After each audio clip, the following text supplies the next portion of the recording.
Halo, Assalamualaikum. Halo, Assalamualaikum warahmatullahi taala wabarakatuh. Kepada anak murid saya sekalian, hari ini kita akan belajar tentang sejarah tahun 4. Okey, saya tahu hari ini merupakan subjek yang mula-mula yang kamu akan belajar. Okey, tanpa melengahkan masa, kita terus masuk kepada kandungan yang kamu akan belajar sepanjang tahun ini. Okey, kita terus kepada kandungan. Okey, sepanjang tahun ini kita akan belajar iaitu unit pertama iaitu mari kenali sejarah. Unit kedua saya dan keluarga. Unit ketiga sejarah sekolah. Unit keempat sejarah tempat tinggal. Unit kelima zaman air batu. Unit keenam sejarah zaman prasejarah. Unit ketujuh kerajaan Melayu awal. Unit ke-8 tokoh terbilang Kesultanan Melayu Melaka. Unit ke-9 pengasas Kesultanan Melayu Melaka. Unit 10 Tun Perak Bendahara terbilang. Unit 11 iaitu unit yang terakhir sekali iaitu Hang Tuah Laksamana terbilang. Okey, kita akan pergi satu persatu. Okey, kalau nak ikut panjang lebar, saya nak jelas satu-satu nanti takut memakan masa yang lama. Kita terus masuk kepada tajuk yang mula-mula iaitu sejarah awal negara.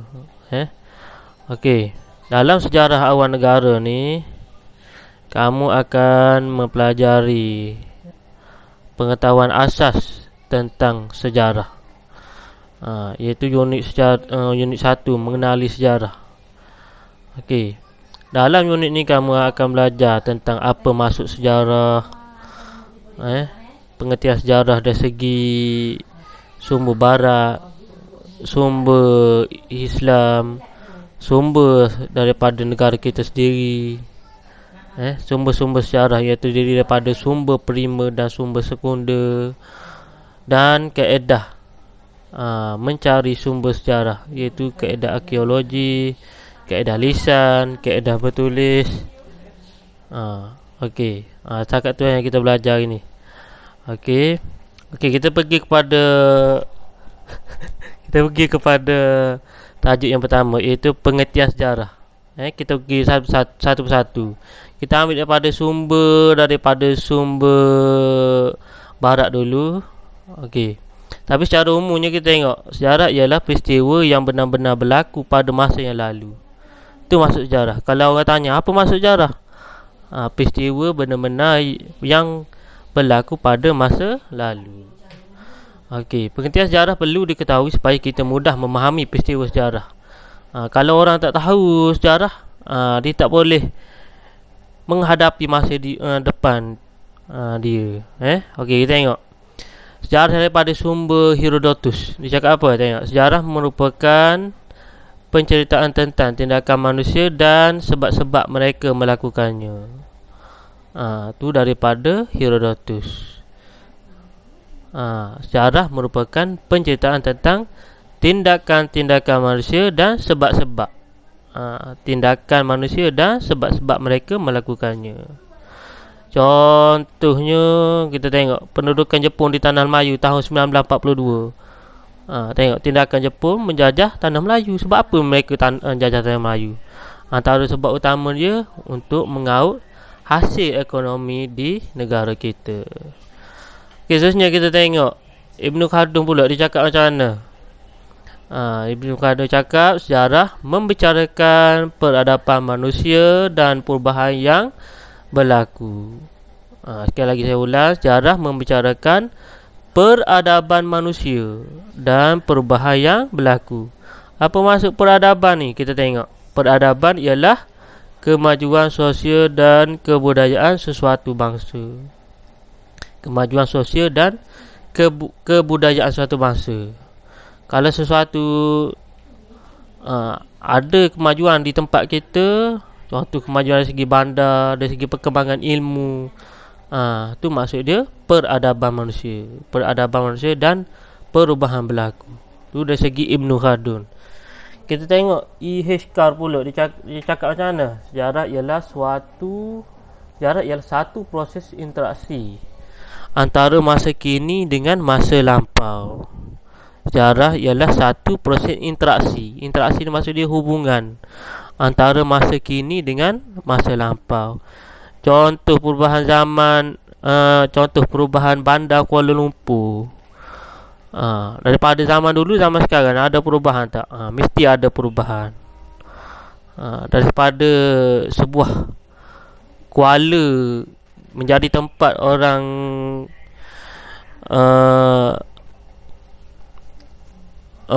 mencari biji benih, sekarang ni berkembang menjadi sebuah bandar dan sebuah ibu kota di Malaysia. Okey, kita terus kepada sumber sejarah daripada ahli sejarawan kita, iaitu Profesor Emeritus Tan Sri Ko K. Kim. Dia cakap apa? Sejarah merujuk peristiwa yang pernah atau sudah berlaku. Sejarah merujuk peristiwa yang pernah atau sudah berlaku. Mudah je. Okey, contoh peristiwa yang sudah berlaku. Pengumuman tarikh kemerdekaan Persekutuan Tanah Melayu di Bandar Hilir Melaka. Itu contoh peristiwa yang sudah berlaku.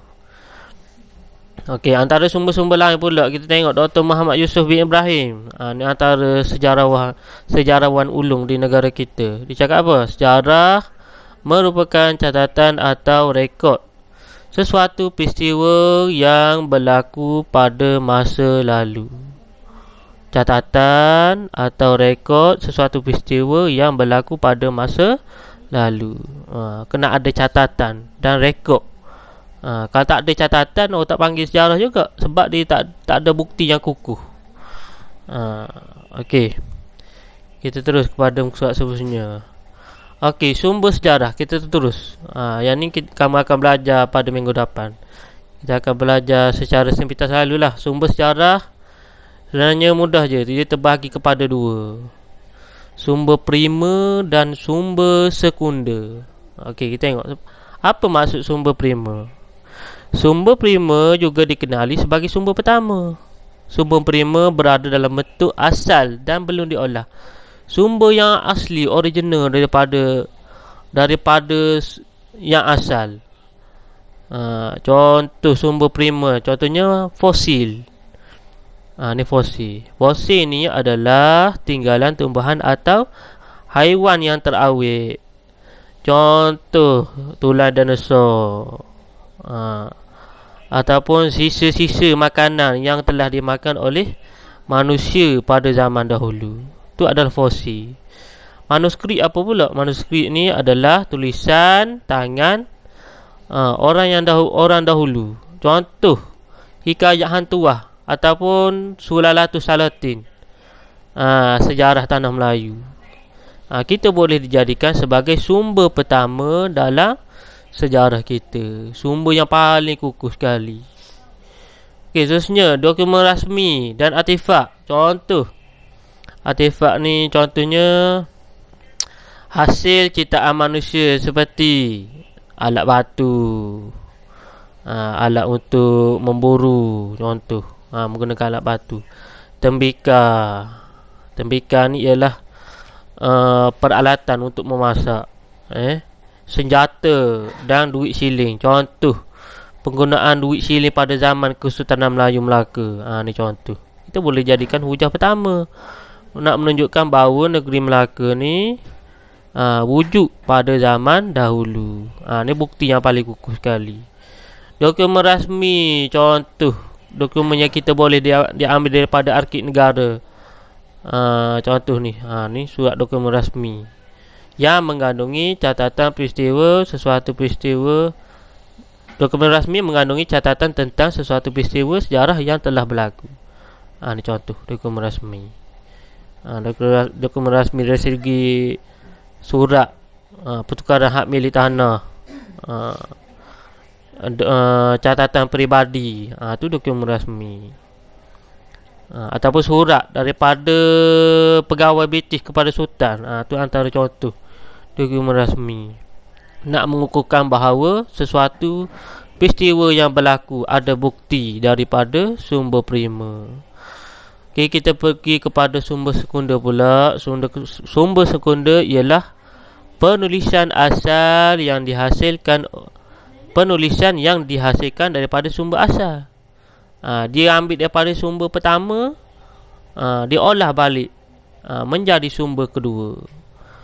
Contoh kita tengok sumber sekunder, contohnya buku sejarah, majalah, risalah dan akhbar. Contoh akhbar zaman dulu, contoh akhbar Tulisan Melayu, Sincu Daily, risalah-risalah daripada Jabatan Muzium Negara. Okey, sebab apa penting sumber pertama dan sumber kedua ni? Penting sebagai bukti bagi memahami sesuatu peristiwa yang telah berlaku. Kalau tak ada bukti, sesuatu peristiwa sejarah tu yang berlaku tu tidak menjadi kukuh, sebab kita boleh persoalkan. Okey, saya harap kamu akan belajar tentang masuk sejarah dan sumber sejarah pada hari ini. Cikgu harap kepada mana-mana yang tidak memahami apa yang kita telah